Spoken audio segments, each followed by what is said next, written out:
us, and another one coming from the front. Yeah, I can see some juveniles in the distance, I think. I just caught a little flash of gray.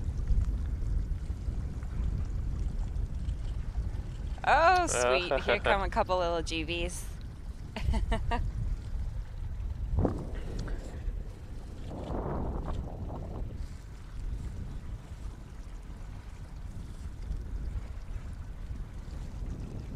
Got lots of company now. Yeah, they're back.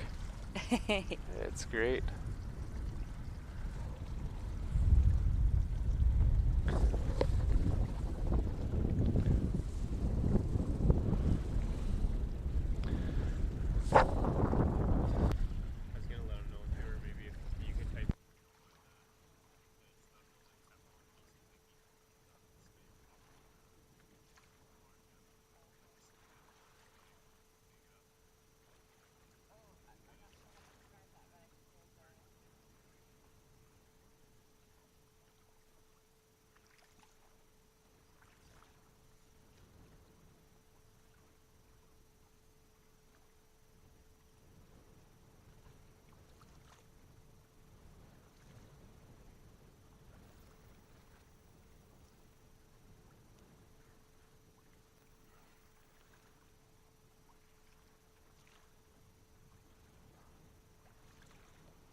Just got some more snot in the face, if anybody was wondering.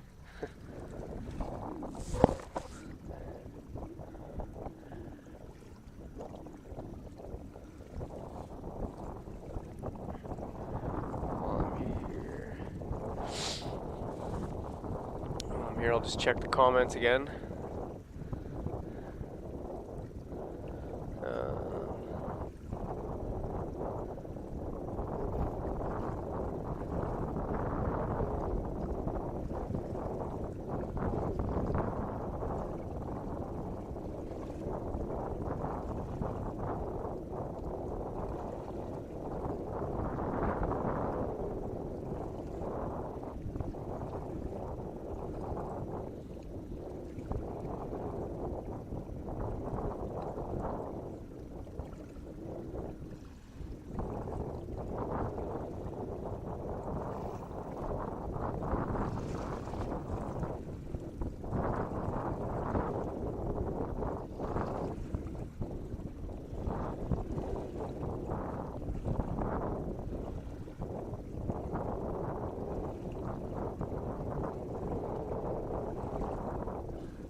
I could check the water temp here. I think it's on this, is it not?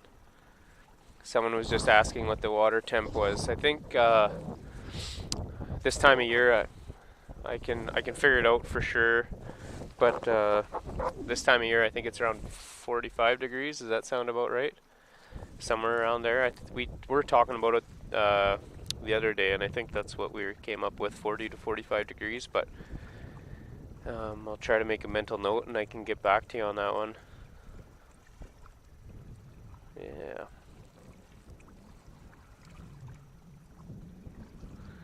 Okay, and Wovte 5, I think is that name. They said, maybe Stefan, you'd know about this. It was on Nat Geo, possibly. They're using drones to collect the snot. Have you heard that before? Or? Yeah, there's been a bunch of researchers trying to use drones for a few different things. It's a lot easier to collect from the big whales with a drone because they have like a plume of exhaled air that can be, a couple meters up into the air.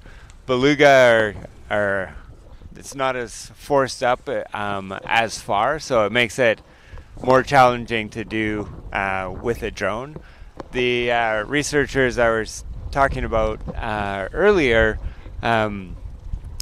were using a drone as well. So because they're interested in communications, they really need to know who's in the group that they're listening to. So they use a drone to put it up so they get a bird's eye view of what animals are in the area, and then look at the calls in relation to the animals that are there, whether it's moms and calves or Here they come. mixed group or just adults. So more and more there's lots of biologists and wildlife biologists that are looking at new technology as it comes available, and try to figure out ways to use it to understand animals better or to collect their data with having less impact on the animals or all sorts of things. But yeah, drones are one that everyone love, and then they become much more difficult to work with than than you imagine when you order one online. We just had one of the guys here, his drone malfunctioned when we were up on the tower, and that thing took off like a shot, and it's gone. It's way gone. Yeah, we weren't able to find it, so. Yeah, I've been around when several drones have gone on a little walk that they never came back from. So we do have some more whales coming, or they were coming. There's one right behind the boat as well. Seems to be lots in the area right now. We're right by one of the Sea North boats too. And I could see some are over in their area as well. Yeah, we've been mentioning it periodically, but I'll just kind of continue whenever I think of it. The Beluga Bits program.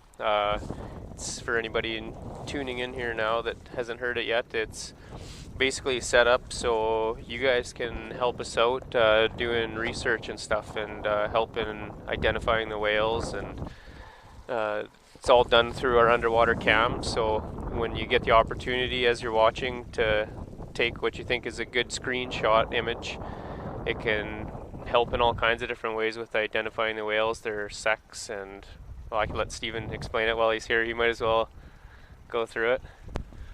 Yeah, so it's a two-part process. So the explorer.org community captures pictures. So the ones that we're really looking for are pictures that show the underside of the animal, because that'll allow us to tell if it's male or a female.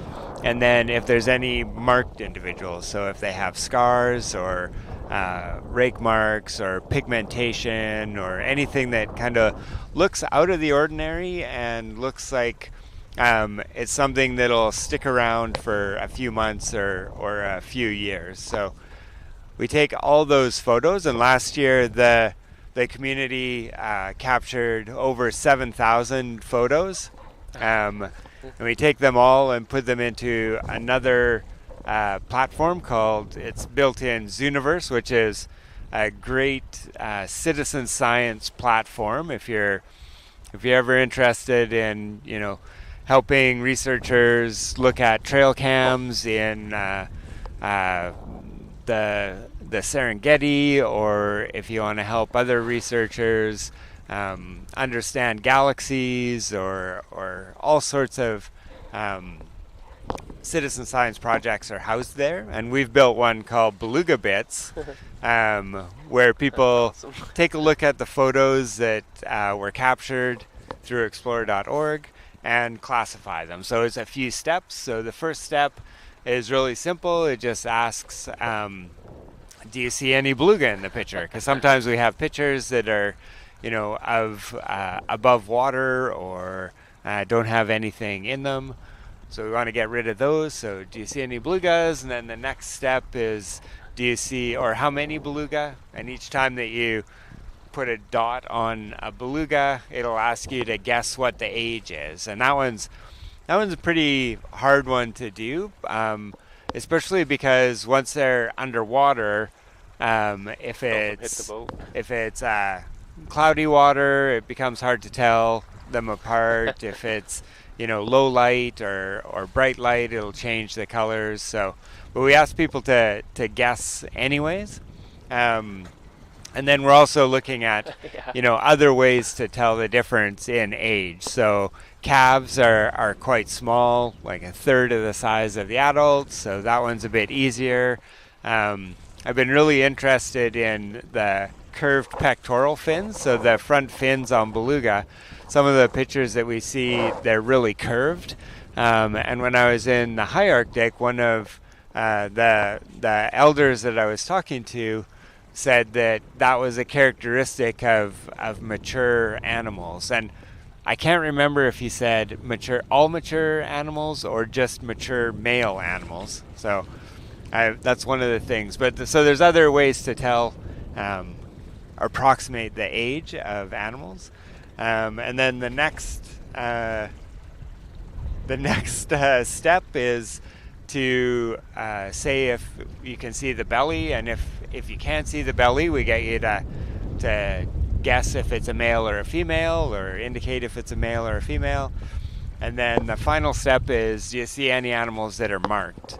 And so the data from that we'll pull out, and then we're going to develop a photo ID catalog, and hopefully we'll see the same individuals on the Explorer Cam year after year, and we'll be able to say, oh, look at, there's a scar and 3 dots or whatever, and recognize that animal returning year after year.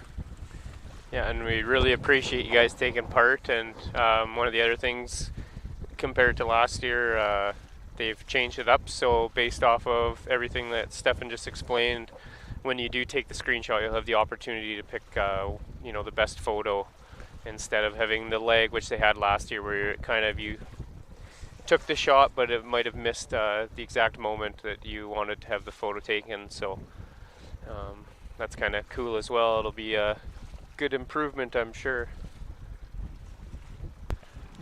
Yeah, it's it'll make the perfect shot, I think, better, and make for better pictures that people can share with their friends, but also better pictures for the research that I'm doing. Sometimes they don't overlap.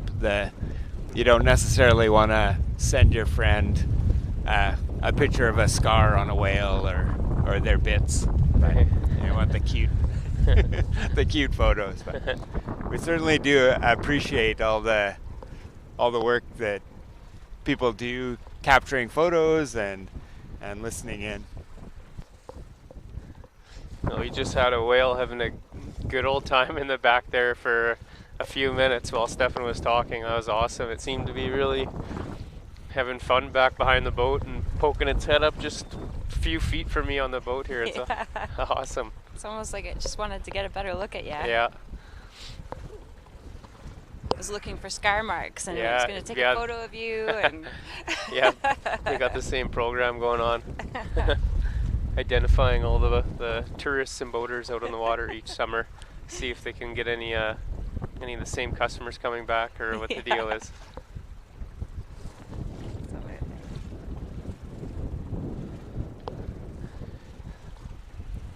So yeah, we're kind of just been cruising around on the west side of the river, that sort of area. The wind today just kind of made it better for us to be over here. It's a little bit calmer, but so far so good. Just like the other day, it was the same sort of situation, and we've been getting some good action here with the whales. Absolutely.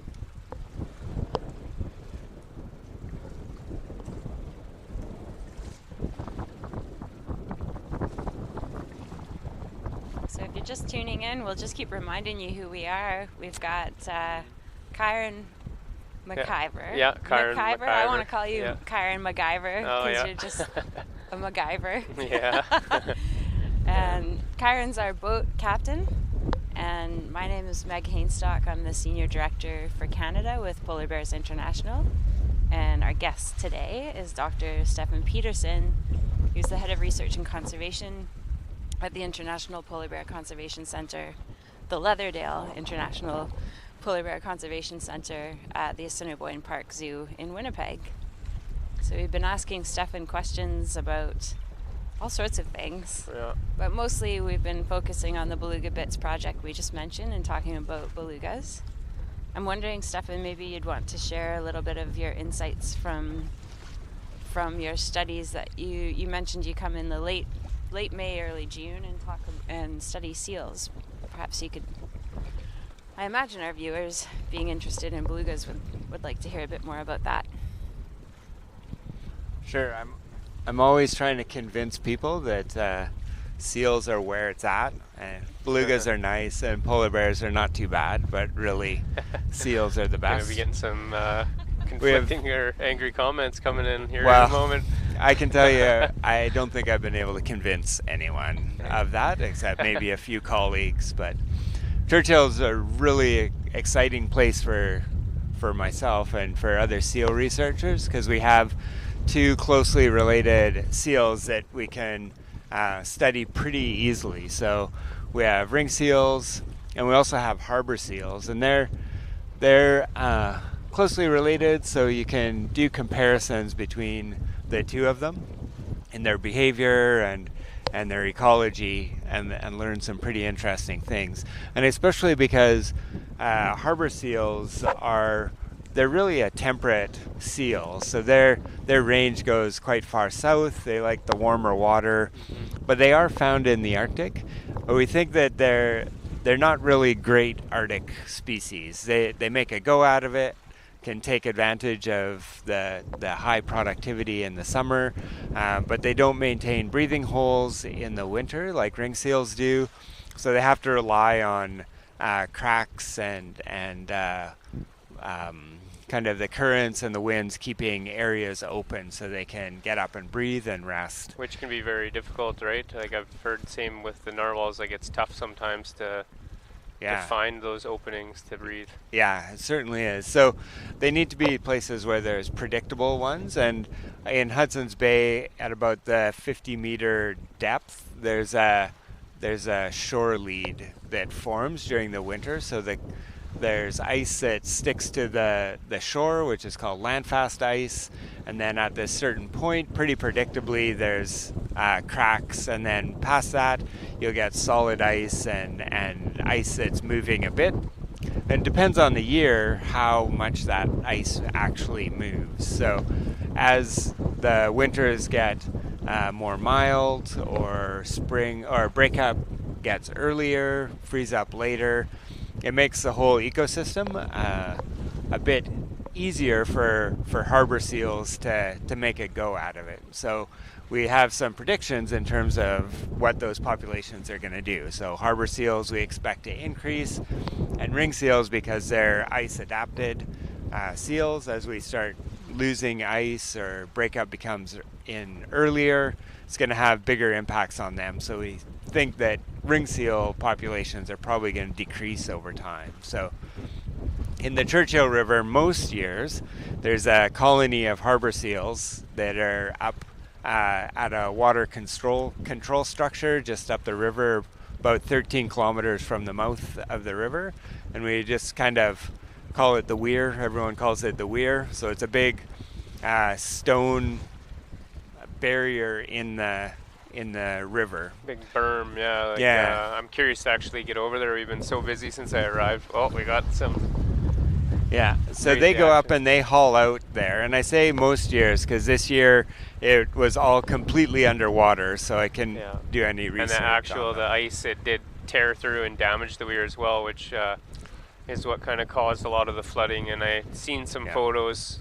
We spent a decent amount of time down there this winter, and one of the shops that's right next to the weir was under about 8 feet of water. So that kind of gives you an idea. I mean, that's insane. That's a lot of water. So there's definitely lots of snow this winter, lots of water, and now the ice, it's done a lot of damage up there, and that's kind of why I want to go check it out. Yeah, it's pretty fascinating. The Churchill River was actually diverted into the Nelson River many years ago, and that really changed the ecology of the Churchill River.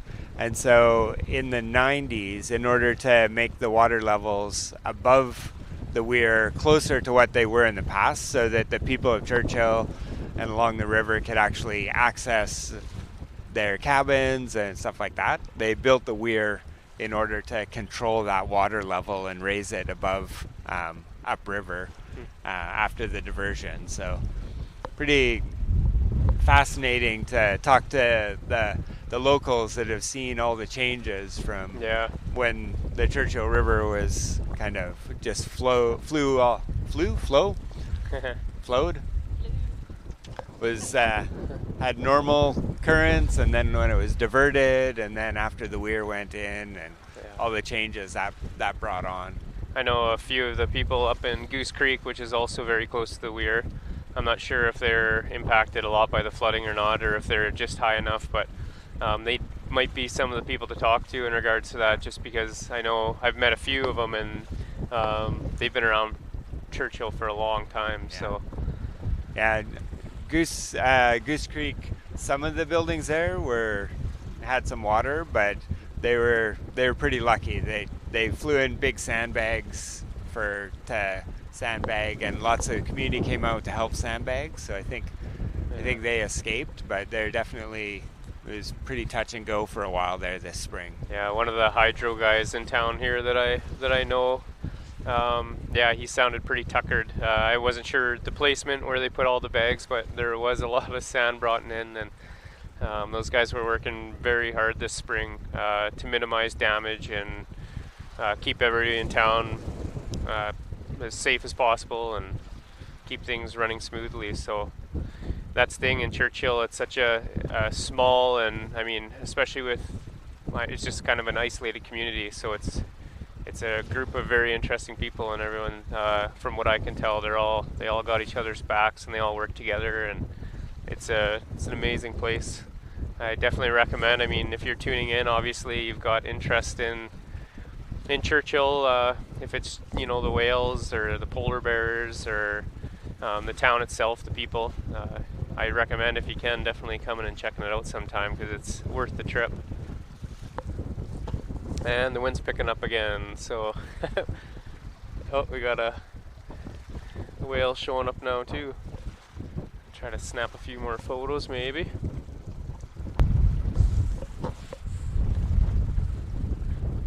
Wow, and we're already, we've been out for close to 3 hours so far. Yeah. That's awesome. The time's been cruising by, and actually I'm gonna say it's probably getting to that point where we should be moseying on in. This has been awesome. Yeah. Stefan, you made my job very easy today. Thanks. I think everyone was happy to hear what you had to say, and I think it was very informative. I'm sure everybody learned a lot today, including myself. So yeah. Yeah, thanks for coming out, Steph. This is great. Yeah, that time flew by. Wow. Yeah. That's awesome. So we won't sign out yet. We're just or sign off yet. We'll just sort of putter on towards home and keep an eye on the sky. Yeah. If anything, I might. We're a little ways away from the launch, so I might have to lift the underwater camera here and get going at a little better clip. But we'll definitely slow down if we see some more action or anything like that. But yeah, thanks everybody for coming by too. We appreciate it. Yeah, and thanks for having me out here and letting me try and recruit everyone out there to Beluga Bits and the Explore.org screen captures. It's even a cool name. It's super catchy. Beluga Bits. I like it. We searched quite a long time to find an appropriate name for what we wanted people to look for, and I think if I just searched Beluga Bits, I'd be like, I gotta belugabits.com and see what this is all about. The scarred bits, the naughty bits. You just need those photos. Yeah. Then we put it out. It goes through a review process to make sure it's working. And there was only one of the reviewers that came back and said, kind of that there's a little bit of innuendo in your title, right? It's like, we chose it that way. Yeah. Yeah, no, that's funny. So I'm just gonna pop up the underwater camera here quick. I can put it in neutral and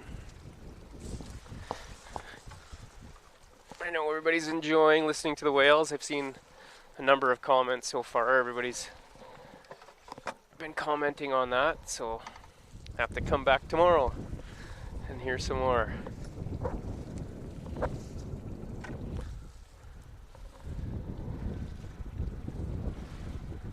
A little bit of rain over there too.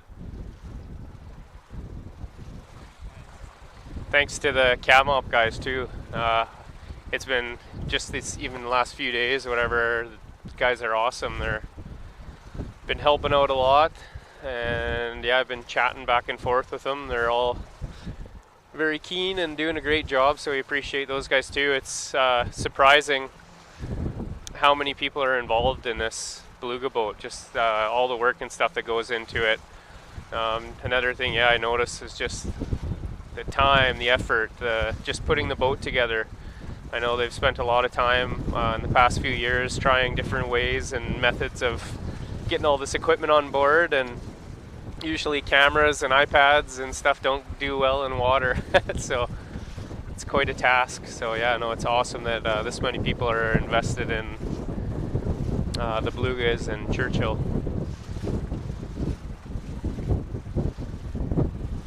And explore.org, while you're there too, check out some of the other cams they got. I've gone through it a few times, and there's some really cool stuff to see. So take a few minutes and go and check out some of the other cameras and some of the other animals they've got on there as well. You're dreaming if it'll be just a few minutes. Yeah. They just like suck you in, and then suddenly your whole afternoon has been watching puppies or beluga. Good way to spend your day. Great way to spend your day for sure. Yeah. Yeah, if you're here already, then you like animals, so.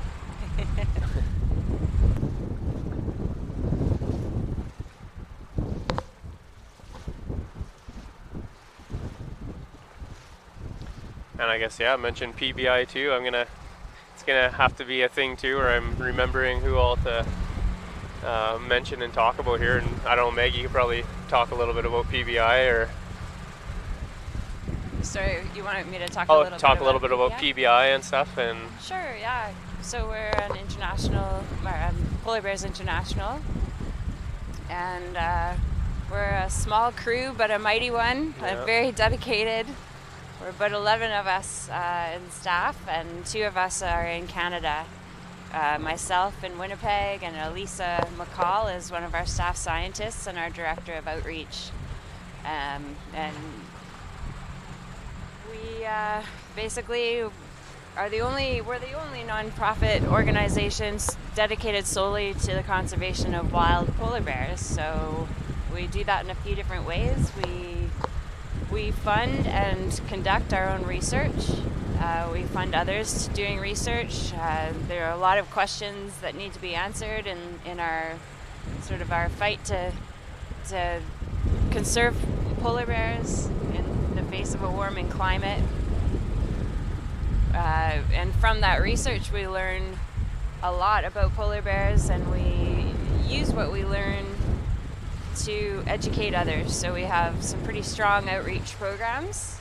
Some of you might be familiar with the live polar bear cam that we have up here in Churchill in the fall. So we spend a good chunk of October and November up here, and we roam the tundra on a big tundra buggy, a big school bus on steroids, basically. Which is awesome. Yeah, check them out. Tires. And our resident tech whiz